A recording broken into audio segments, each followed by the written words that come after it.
mga kaidol. So bali Isuzu D-Max ang kapalitan ay rack end mga kaidol at sira ng rack end. So ito yung rack ng pinion. So dito nakakabit yung rack end. So ito yung rack end niya mga kaidol.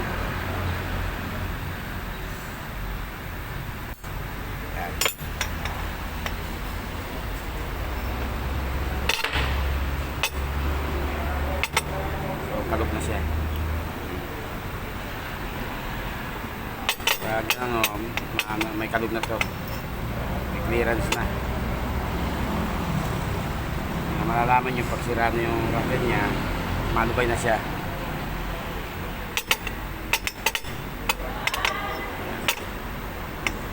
Pag kinalog mo yung gulong, maramdaman yung mga kaidol na malabutok na siya.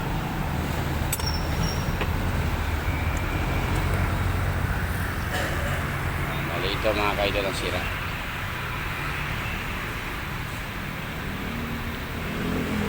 Then pati tie rod ito papalitan na rin at sira na rin, may lagutok. Yun,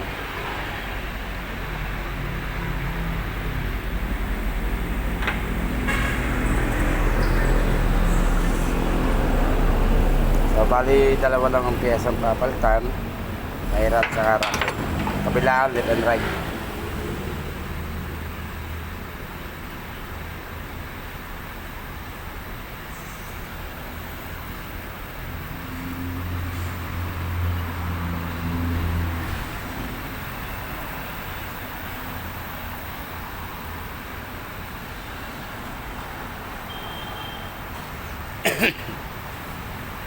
Yung isa hindi pa nakakakalas dahil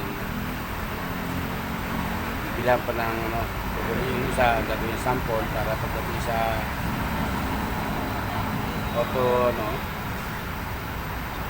store ay may pakitang sample, kaya isa lang muna tinanggal. So bali papalitan dito ang racket nito at itong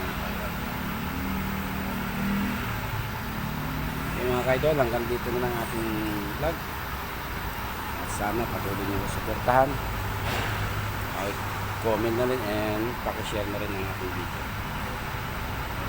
So dito nakakabit yung tie rod.